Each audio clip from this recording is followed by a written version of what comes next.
ከንቱ ውዳሴ ከንቱ ውዳሴ የተደበቀ ክፋት፣ የማይታይ ግብዝነት፣ አደገኛ ወረርሽኝ፣ በጎ ስራን የሚያበላሽ ክፉ ትል፣ በሐሰት ጭንብል እንድንታይ የሚያደርገን ተራ ትምክህት፣ በእኛ ውስጥ በሌሉና በማናውቃቸው በጎነቶችና ጸጋዎች እንድንደሰት የሚያደርገንና ድክመቶቻችንን እንዳናይ የሚያሳውረን ነው። ከንቱ ውዳሴ መልካም ነገሮቻችንን ሁሉ የሚነጥቀን፣ የድካማችንን ፍሬ ሁሉ የሚዘርፈን ወንበዴ ነው። የተወደድከው ሆይ ከንቱ ውዳሴ በራስህ የመመካትህና የመኩራራትህ ማረጋገጫ፣ የትምክህትህም ውጤት መሆኑን እወቅ እያለ አባታችን ሊቀ ዲያቆን ኃይሉ ጊዮርጊስ መንፈሳዊ ስራዎቹን ያቀርብልናል። ይህ መንፈሳዊ ምክር ለብዙ ወንድሞችና እህቶች እንዲደርስ ላይክ እያደረጋችሁ ጀምሩ። እንዲሁም ሰብስክራይብ እያደረጋችሁ የዚህ ቻናል ቤተሰብ ይሁኑ። አስተውል። በበጎነት መንገድ እየተጓዝክ እንኳን ቢሆን ከንቱ ውዳሴ ይህንን በጎነት ይነጥቃል። በወደብ ላይ ያለህ ሆነህ እንኳን ያሰጥማል። በደህና ስፍራ እያለህ እንኳ ይዘርፋል። በከንቱ ውዳሴ መያዝ መርከቡን በውድ ዕቃዎች እንደሞላና በመርከቡ ላይ ባለች ትንሽ ቀዳዳ ምክንያት ሙሉ ንብረቱን እንደሚወድምበትና እንደሚሰጥም ሰው መሆን ማለት ነው። አንድ ሰው ሲያመሰግንህ የወደቅባቸውን ብዙ ኃጢአቶችና ስህተቶችን አስታውስ። ይህ ራስን የምትቆጣጠርበት መንገድ ነው። እንዲህ ካደረግ ራስን እየቀረበልህ ላለው ምስጋና የማይገባ ሆኖ ታገኘዋለህ።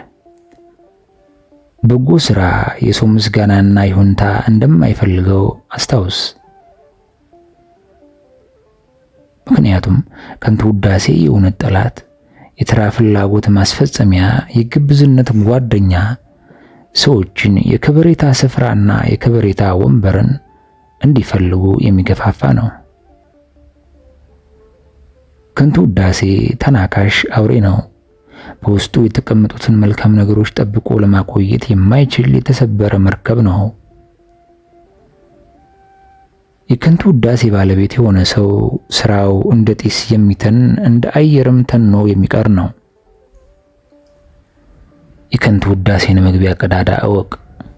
በበጎ ስራዎች ታገኝ የነበረውን ዋጋ ሁሉ የሚዘርፍህ ሌባ ነው። በሚዛን እስኪያስቀምጥህና ስሜት አልባ እስኪያደርግ ድረስ ነፍስህን ስለምንም ነገር እንዳታስብ የሚገፋፋት ነው። ቅዱስ ጎርጎርዮስ እንዲህ ብሏል። ከንቱ ውዳሴ በመንገድ ሁሉ የሚከተልህ የተሸሸገና ጭንብል ያጠለቀ ሌባ ነው። አሳዳጅህ በመሆኑ በጣም ደህንነት የሚሰማ አሳቻ ሰዓት ሳታውቀው ይዘርፋል፣ ይገድልህማል።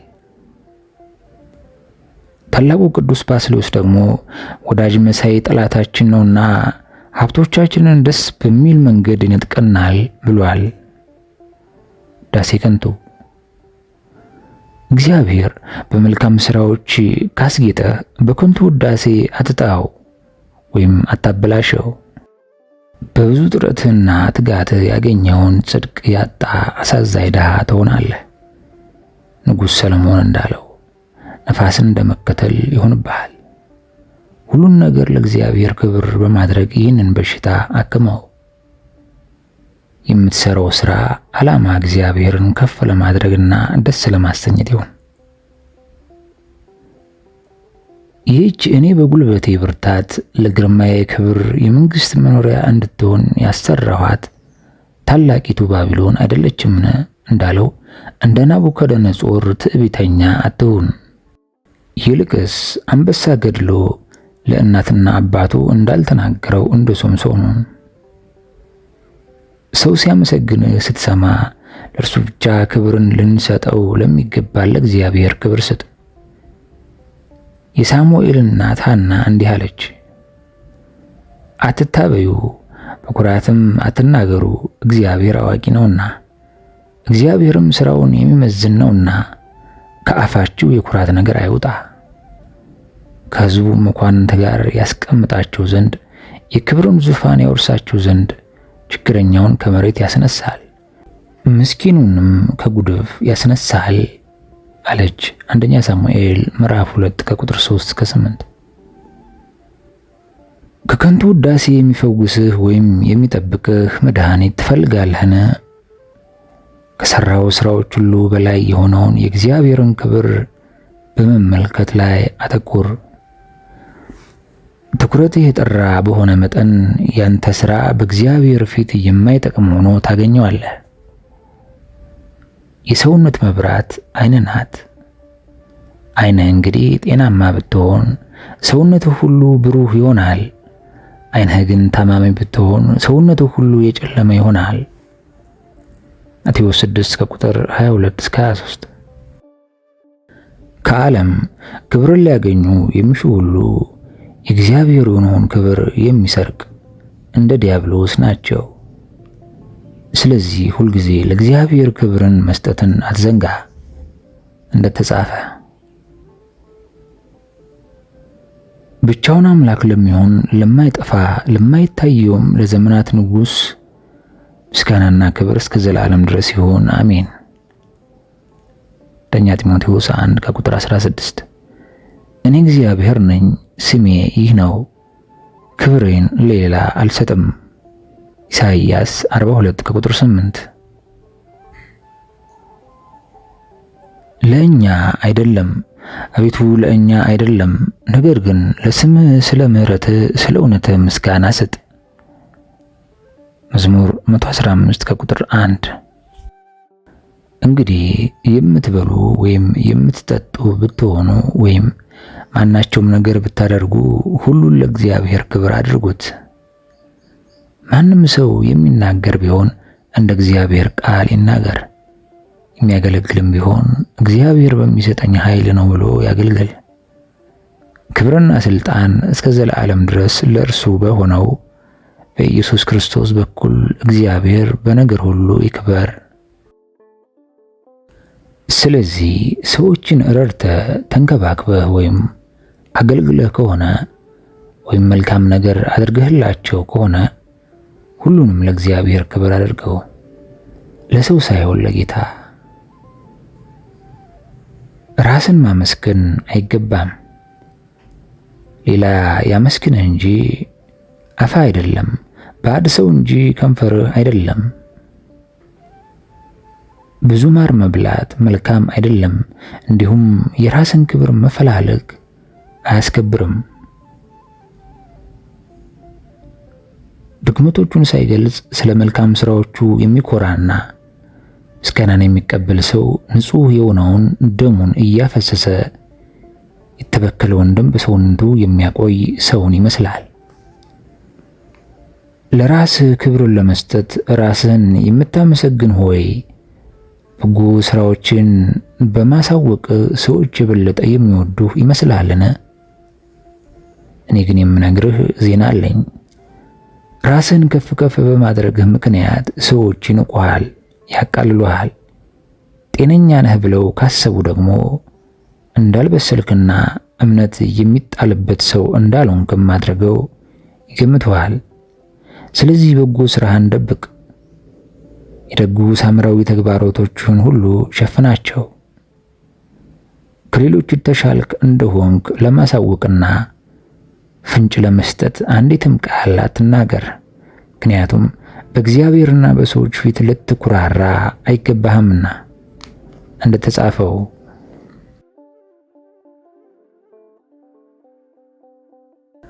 በልቡ ይህን ሲጸልይ እግዚአብሔር ሆይ እንደሌላ ሰው ሁሉ ቀማኞችና አመፀኞች አመንዝሮችም ወይም እንደዚህ ቀራጭ ስላልሆንኩ አመሰግናለሁ። በየሳምንቱ 2 ጊዜ እጦማለሁ፣ ከማገኘውም ሁሉ አስራት አወጣለሁ አለ። ብዙ ሰዎች ቸርነታቸውን ያወራሉ፣ የታመነውን ሰው ግን ማን ያገኘዋል? ልቤን አነጻሁ፣ ከኃጢአትም ጠራሁ የሚል ማን ነው? ማንም ለሰርግ ቢጠራ በከበሬታ ስፍራ አትቀመጥ፣ ምናልባት ከአንተ ይልቅ የከበረ ተጠርቶ ይሆናልና አንተን እርሱንም የጠራ መጥቶ ለዚህ ስፍራ ተውለት ይልሃል። በዚያን ጊዜም እያፈርክ በዝቅተኛው ስፍራ ልትሆን ትጀምራለህ። ነገር ግን በተጠራህ ጊዜ የጠራህ መጥቶ ወዳጅ ሆይ ወደ ላይ ውጣ እንዲልህ ሄደህ በዝቅተኛው ስፍራ ተቀመጥ። ያን ጊዜም ከአንተ ጋር በተቀመጡት ሁሉ ፊት ክብር ይሆንልሃል። ራሱን ከፍ የሚያደርግ ሁሉ ይዋረዳልና ራሱንም የሚያዋርድ ከፍ ይልሃል። በንጉሥ ፊት አትመካ፣ በታላላቆችም ስፍራ አትቁም። ዓይኖችህ ባዩት በመኮንን ፊት ከምትዋረድ ወደዚህ ከፍ በል ብትባል ይሻልሃልና። ሰውን ትዕቢቱ ያዋርደዋል፣ መንፈሱን የሚያዋርድ ግን ክብርን ይቀበላል። ምሳሌ 29 ከቁጥር 23።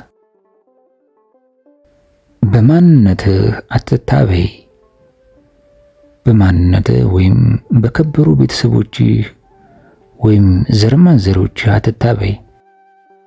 አንተ መልካም አድራጊ ካልሆንክ ከከበሩ መልካም ሰዎች ጋር መዛመድህ ወይም ባለደረጃ መሆንህ ምን መልካም ነገር ሊያደርግልህ ይችላል? የዘመዶች ክብር በራሱ ወይም ብቻውን እውነተኛ ክብር ነው እንበል።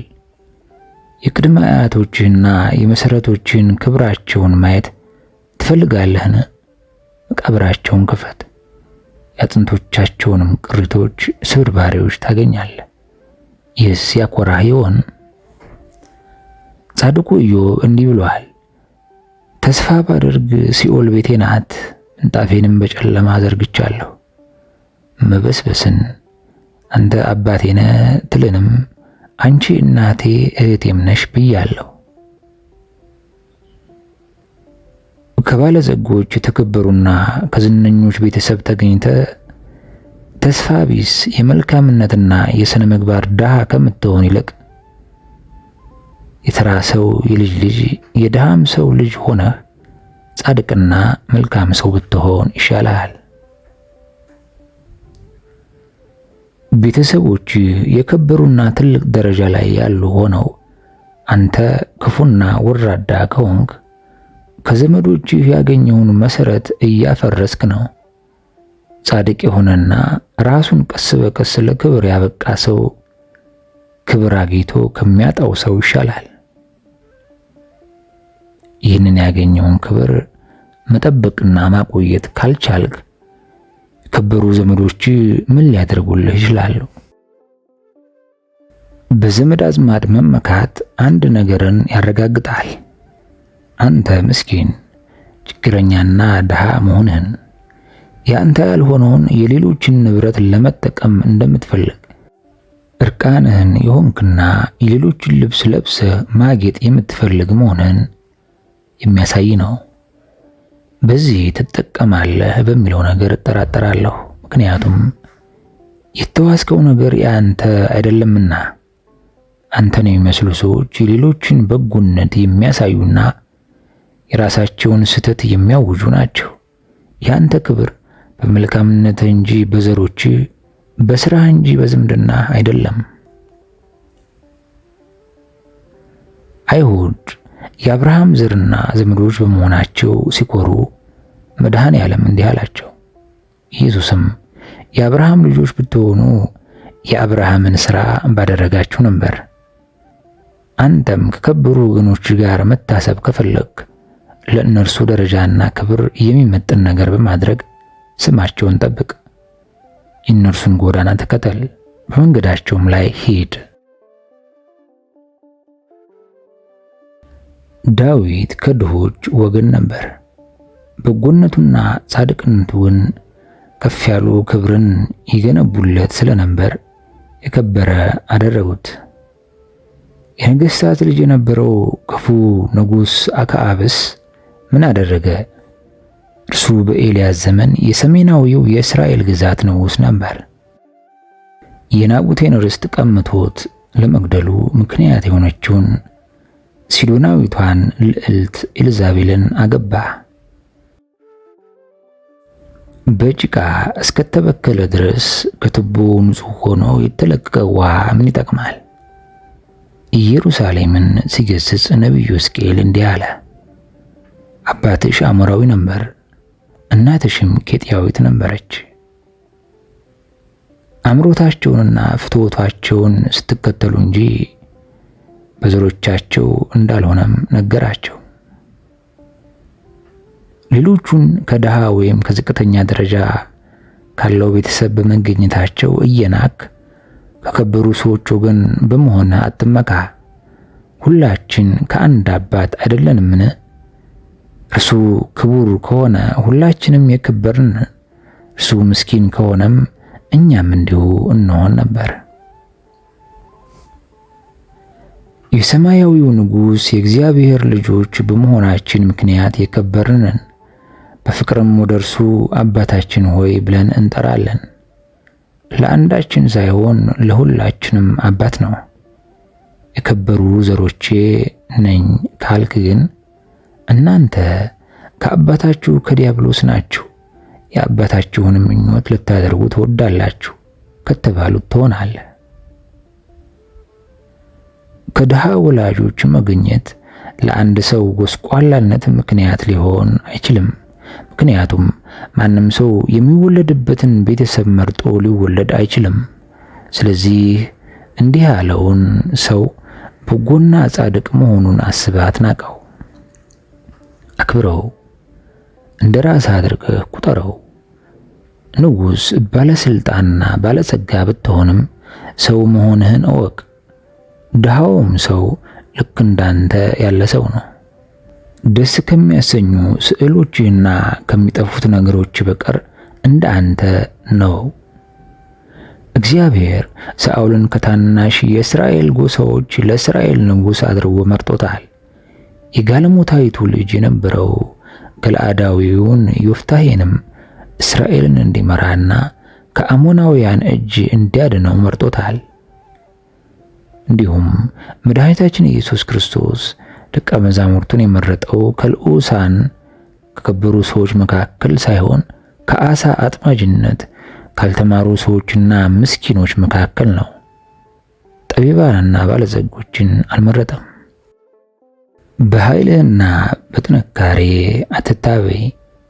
እግዚአብሔር እንዲህ ይላል፣ ዓለሙን ስለ ክፋታቸው ክፉዎቹንም ስለ በደላቸው ቀጣለሁ፣ የትዕቢተኞችንም ኩራት አዋርዳለሁ። የቱንም ያክል ኃያል ብትሆን አትታበይ፣ አትመካ። በኃያልነትም አትፎካከር፣ አትፎክር። ምክንያቱም እግዚአብሔር ትዕቢተኞችን ያዋርዳል፣ የሚኮሩትንም ዝቅ ያደርጋል። በኃይሉና በስልጣኑ የተመካውን ጎልያድን ተመልከት። በእጁ አንድም ሰይፍ ያልያዘው ትንሹ ዳዊት በእግዚአብሔር ኃይል በገዛ ሰይፉ አንገቱን ቆርጦታል። ንጉሡ በሰራዊቱ ብዛት አይድንም፣ ኃያልም በኃይሉ ብዛት አያመልጥም። በቀስቴ የምታመን አይደለሁምና ሰይፌም አያድነኝምና። ከኃይል ይልቅ ጥበብ ይሻላል፣ ጠቢብም ከጉልበተኛ ይሻላል። የነፍስ ክብር እውነተኛ ኃይልና ትክክለኛ ጥንካሬ ነው። ይህ ጥንካሬ አንዳች ክፉ ነገር እንዳያስፈራን የሚያደርግና ብዙ መከራና ስቃይን ለመቋቋም የሚያስችል ነው። ይህ እውነተኛ ጥንካሬ ሌላ ጥንካሬ ሊተካከለው የማይችል ነው። የቱንም ያክል ጠንካራና ኃይለኛ ብትሆን ልትመካ አይገባም። ምክንያቱም ይህን ጥንካሬ እግዚአብሔር ለእንስሳትም ሰጥቷቸዋል። የነፍስ ጥንካሬ ግን እውነተኛ ክብር ነው። ሰዎች ባንተ ላይ የሚናገሩትን ትንሽ ክፉ ቃል በመስማት የምትረበሽ ከሆነ እንዴት ነፍስ ጥንካሬ እንዲኖርህ ትጠብቃለህ? እውነተኛ ጠንካራ ከሆንክ ከባድ ችግርና ጥቃቶች ሲደርሱብህ አትታወክም። እንዲያውም ችግር ያደረሰብህን ሰው ይቅር ትላለህ። ችግር በሚደርስብህ ጊዜ የምትረበሽና ራስህን መግዛት የማትችል ከሆነ ግን ደካማና ራሱን መግዛት የማይችል ነህ ማለት ነው። በምኞትና በህመም ከመሸነፍ በቀር ደካማነት የለም። ክብርህና ጥንካሬ ወዴት አለ? የረከሰ ምኞትህ ድል የሚነሳ ከሆነ እብሪትህ፣ ኃይልህና ጥንካሬህ የት ድረስ ያደርስ ይሆን? ጠንካራና ኃያል ከሆንክስ ጠላት ሳያሸንፍህ በፊት እስኪ መቃብርን አሸንፍ፣ ሞትንም ድል አድርግ። አንተ እብሪተኛ ሆይ ጠንካራነትን እያሳየህ አይደለም። ነገር ግን ይህ ሁሉ ትምክህት ከንቱ መሆኑን እውነተኛውን የነፍስ ጥንካሬና የሚሰጠውን ውስጣዊ ክብር እወቅ። ኃጢአትን መቋቋም ከቻልክ ትልቅ ኃይል አለ። ክፉ ሐሳቦችን መግደል የቻሉ የድል አክሊልን ሊጎናጸፉ የሚገባቸው ድል አድራጊዎችና ጀግኖች ናቸው። ስጋዊ ውበትን መናቅ። ጠቢቡ እንዲህ ብሎ ነበር፣ ውበት ሐሰት ነው፣ ደም ግባትም ከንቱ ነው። ምሳሌ 31 ከቁጥር 30። ብዙ ነገሮች ከውበታቸውና ከማራኪነታቸው የተነሳ የፈጠራቸውን አምላክ ክብር ይናገራሉ። ነገር ግን ብዙ ሰዎች በዚህ የተፈጥሮ ውበት ቢደነቁም ስለ ድንቅ ፍጥረቱ ለእግዚአብሔር ክብርን አይሰጡም። እንዴት ያሳዝናል! የአቤሴሎም የፀጉሩ ውበትና ገጽታው ለሞቱ ምክንያት ነበር። ሕፃናት ውብ ስዕል ተሰቅሎ ሲያዩ በጣም ይሳባሉ። ለጥቂት ጊዜም አንጋጠው በማየት ይቆያሉ። አንተ ግን ውበትን ባየህ ቁጥር እንደ ሕፃናት ቆመህ የምታይ አትሁን። ይልቁንስ በዚያ ውበት ውስጥ ያለውን ትልቅ ትምህርት አስተውል። ያን ጊዜ የፈጣሪን ታላቅነትና እርሱ የፈጠራቸውን ነገሮች የውበት ዳርቻ እንደሆኑ ትረዳለህ። አንተ እያየው ያለው ውብ ነገርም የማይመረመረው ከፈጣሪ ውበት የተገኘ በውቅያኖስ ውስጥ እንዳለ ጠብታ መሆኑን አስታውስ። በስጋዊ ውበት አትማረክ፣ ይልቅስ ውስጣዊውን የነፍስ ውበት በመመርመር የስጋን ውበት ከመንፈስ ውበት ለይ። የምትረዳው ነገር ስጋ የትሎችም ምግብ መሆኑን የሚበሰብስና ሽታን የሚያመጣ መሆኑ ነው። ውጩንም አትመልከት፣ ውስጣዊውን ማንነት የሚቆጣጠረውን ውስጠኛውን ተመልከት። በውጫዊ ውበት አትማረክ፣ ምክንያቱም ውጫዊውን ውበት ከንቱ ነው። ውጫዊ ውበትም የጊዜ ብዛት ያደበዝዘዋል፣ በሽታ ያበላሸዋል፣ ውሎ አድሮም ይሞታል። እጅግ የሚማርክ ውብና ብርቱ የሆነ ሰውነት በትሎችና በምስጦች ሲበላ አይተሃል። ይህ አስደናቂና ማራኪ ሰው አንድ ቀን አንደበቱ ተይዞ ይሞታል ብለህ ትገምት ነበር? እነዚያ ማራኪ አይኖችስ ወደ ተፈጠሩበት መሬት ተመልሰው ትቢያ ይሆናሉ ብለህ ትገምት ነበርን? ስጋ ለባሽ ሁሉ ሳር ነው፣ ክብሩም ሁሉ እንደ ምድረ በዳ አበባ ነው። የእግዚአብሔር እስትንፋስ ይነፍስበታልና ሳሩ ይደርቃል፣ አበባውም ይረግፋል። በእውነት ሕዝቡ ሳር ነው። የወጣትነት ውበት በዕድሜ ብዛት ይከስማል። እውነተኛው ውበት ግን አይከስምም፣ አይሞትምም። የማይደበዝዝ የማይለወጥና በሞት የማይጠፋ ነው። ይህ እውነተኛ ውበት የሚገኘው በእግዚአብሔር አርአያና አምሳል በተፈጠረችው የማትሞት ነፍስ ውስጥ ብቻ ነው። ሌላው ውበት ይደበዝዛል፣ ደምግባትም ሁሉ ያልፋል። ነፍስ ስለ ውስጣዊ ውበቷ መጨነቅ ስትጀምር በዙሪያዋ ባሉ ፍጡራን ላይ ያለውን ውበት ትንቃለች። በዙሪያ ያሉትን ፍጥረታትን አስደናቂ ነገሮች ሁሉ ልታይ ትችላለህ። ከአንተ ነፍስ በስተቀር በእግዚአብሔር ላይ አርአያ አምሳል የተፈጠረ አንድም የለም። ተወደድኮ ሆይ እግዚአብሔር ለአንተ ከህሊና በላይ የሆነውን የመጨረሻውን ውበት አጎናጽፏል። እውነተኛውን ውበት የምትፈልግ ከሆነ ራስን በበጎነትና በክርስቲያናዊ አኗኗር አስጊጠው። ክፉ ነገሮችን በማየትና በመጥፎ ጠባይ አትቆሽሽ። ምናልባት አንድን ሰው ውብና ማራኪ ሆኖ ታየው ይሆናል። ነፍሱ ግን በክፋት ውስጥ ትሰጥማለች። በውስጡ ግን በኃጢአት እየታወቀ ነው። በብዙ ጥፋቶች ጥላሸትም ጠቁሯል። በአንጻሩ የሚማርክ ገጽታ የሌለው ሰው ልታይ ትችላለህ። ነፍሱ ግን በበጎነትና በቅድስና አኗኗር የተዋበች ልትሆን ትችላለች።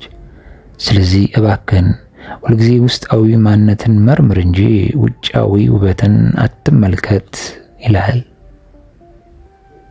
ነገር ግን በክርስቶስ ሁልጊዜ ድል በመንሳቱ ለሚያዞረን በእኛ በየስፍራ ሁሉ የእውቀቱን ሽታ ለሚገልጥ ለአምላክ ምስጋና ይሁን፣ አሜን።